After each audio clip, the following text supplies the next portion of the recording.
Hello friends, आपका बहुत बहुत स्वागत है इस चैनल पर। आज का वीडियो है डाइजीपम टेबलेट पर, जो कि मनोविकार संबंधी रोगों और जब नींद नहीं आ रही हो तो इस तरह के पेशेंट को ये टेबलेट प्रिस्क्राइब की जाती है।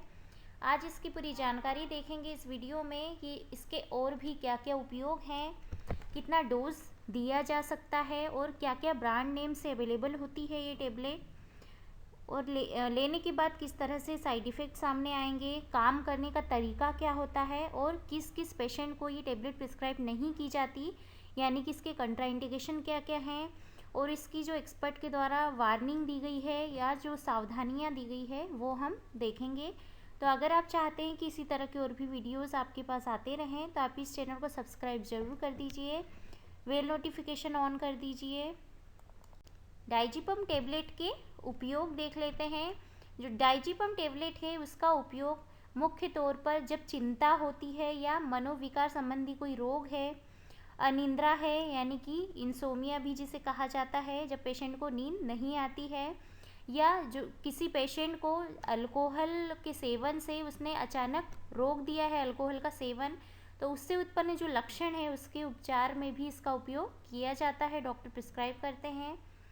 इसके बाद है, अगर किसी तरह का पैनिक डिसऑर्डर है या मसल्स स्पाज्म है, इपिलेप्सी है यानी कि जब मिर्गी के दौरे पड़ते हैं तब भी इस टेबलेट को प्रिस्क्राइब किया जाता है। तो ये इस टेबलेट के उपयोग हैं। डाइजीपम टेबलेट किस तरह से काम करती है ये देख लेते हैं। जो डाइजीपम टेबलेट होती है या जो डाइजीपम ड्रग होती है वो बेंजोडाइजीपिन क्लास की ड्रग है।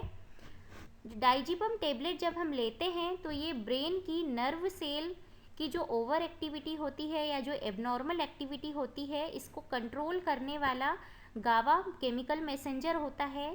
तो एक गावा केमिकल मैसेंजर की एक्टिविटी को बढ़ा देता है डाइजीपम, जिससे कि नींद को सामान्य किया जा सकता है और जो दौरे मिर्गी होते हैं उसको भी नियंत्रित करने में मदद करता है। डाइजीपम टेबलेट के कुछ ब्रांड नेम देख लेते हैं, जैसे क्रिसेंट है, स्टेनकेम है, डेलियम है, डाइस है, एलिपम है, वेलियम है। वेलियम इसका एक फेमस ब्रांड नेम है जो कि 2 mg, 5 mg, 10 mg में अवेलेबल होता है। इसके बाद आपके एरिया के हिसाब से डॉक्टर अलग अलग ब्रांड नेम से प्रिस्क्राइब करते हैं, जो कि एरिया के हिसाब से हो सकते हैं।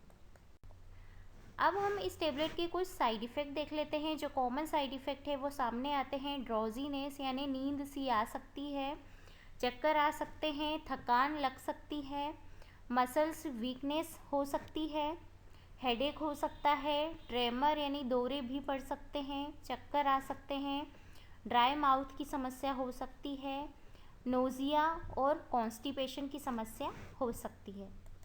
अब डाइजीपम टेबलेट के डोज की बात कर लेते हैं। इसका जो डोज है वो स्टार्टिंग डोज बहुत लोएस्ट डोज से स्टार्ट किया जाता है।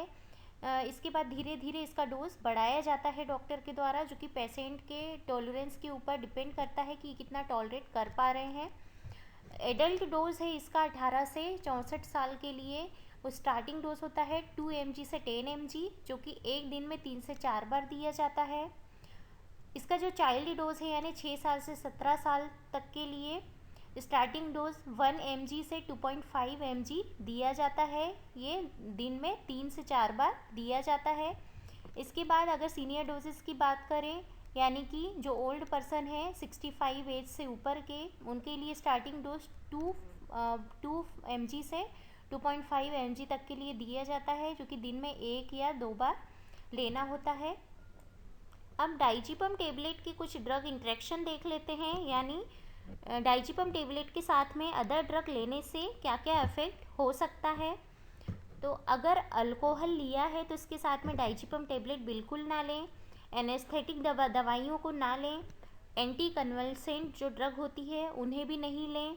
एंटासिड टेबलेट को ना लें। एंटी डिप्रेसेंट ड्रग्स होती हैं उन्हें भी ना लें, क्योंकि इन सारी दवाइयों को डाइजीपम के साथ में लेने से ये आपकी नींद को बढ़ा सकता है, ब्रीथनेस में प्रॉब्लम हो सकती है और बहुत डेंजर साइड इफ़ेक्ट आ सकते हैं, यहाँ तक कि डेथ भी हो सकती है। अब डाइजीपम टेबलेट के कंट्राइंडिकेशन देख लेते हैं, यानी कि किन किन पेशेंट को कौन सी बीमारी में इस टेबलेट को नहीं लेना चाहिए। तो अगर पेशेंट का एल्बुमिन प्रोटीन कम है ब्लड में, या अल्कोहल इंटॉक्सिकेशन हुआ है, डिप्रेशन है, ड्रग एब्यूज़ है, माइस्थेनिया ग्रेविस है, या स्केलेटल मसल्स डिसऑर्डर है, वाइड एंगल ग्लूकोमा है, सीओपीडी है, या डिक्रीज लंग्स फंक्शन है, या लंग्स की किसी तरह की कोई बीमारी है, लीवर प्रॉब्लम है, कोई सीवियर लीवर डिसीज़ है, रीनल इम्पायरमेंट है यानी किडनी की अगर कोई बीमारी है। इसके बाद अगर प्रेगनेंसी है या ब्रेस्ट फीडिंग पर है मदर, तो इस तरह के पेशेंट को ये टेबलेट नहीं लेना चाहिए। अब एक्सपर्ट के द्वारा जो सावधानियां बताई गई हैं वो देख लेते हैं, यानी इस टेबलेट को लेने के साथ में हमें कौन सी सावधानियों को बरतना चाहिए। अगर आपको इस टेबलेट से किसी तरह की कोई एलर्जी है तो आपके डॉक्टर को ज़रूर बताएं। इसके बाद है, अगर आप स्तनपान करवा रहे हैं, अपने बच्चे को दूध पिला रहे हैं, तो बगैर डॉक्टर की सलाह लिए बिना इस टेबलेट को नहीं लेना है। अगर प्रेगनेंसी है तो भी आपको इस टेबलेट को बगैर डॉक्टर की सलाह से नहीं लेना है। इस टेबलेट को ओवर द काउंटर बिल्कुल भी उपयोग नहीं करना चाहिए। इसके बाद अगर आप किसी तरह की कोई विटामिन की टेबलेट ले रहे हैं तो आपके डॉक्टर से ज़रूर सलाह लें। इस ड्रग को अल्कोहल के साथ बिल्कुल भी इस्तेमाल ना करें, क्योंकि इससे आपकी डेथ भी हो सकती है। अगर आपको किसी तरह की किडनी या लीवर की डिसीज़ है तो इस टेबलेट को लेने से पहले डॉक्टर को ज़रूर बताएं। डाइजिपम लेने से इसकी लत भी लग सकती है, इसलिए इसे डॉक्टर के द्वारा बताए गए अनुसार ही लेना चाहिए। डाइजिपम का इस्तेमाल बंद ना करें जब तक आपके डॉक्टर आपको बंद करने का नहीं कहते हैं, क्योंकि अगर आप आपकी मर्ज़ी से इस टेबलेट को बंद करते हैं तो आपके सिंड्रोम की वापसी हो सकती है। डाइजिपम के कारण ख़ास तौर पर जो बुजुर्ग जो पेशेंट होते हैं, उनके जो मनोरोग संबंधी विकार हैं या जब नींद नहीं आ रही है तो उसमें उलझन पैदा हो सकती है। इसके बाद है, अधिकांश लोगों को ऐसे भी लग सकता है कि इस टेबलेट का असर कम होता जा रहा है। डाइजिपम लेने के साथ आपको ड्राइविंग नहीं करनी है, और अगर ओल्ड पर्सन है तो बाइक या गाड़ी के पीछे ना बैठें, क्योंकि इससे उनको चक्कर आ सकते हैं, नींद आ सकती है और मसल्स में ऐंठन भी हो सकता है जिससे वो गिर सकते हैं। तो ये कुछ सावधानियां हैं। दवाइयों की जानकारी के लिए सब्सक्राइब ज़रूर कीजिए। इस वीडियो को लाइक और शेयर ज़रूर करें। Thanks for watching video.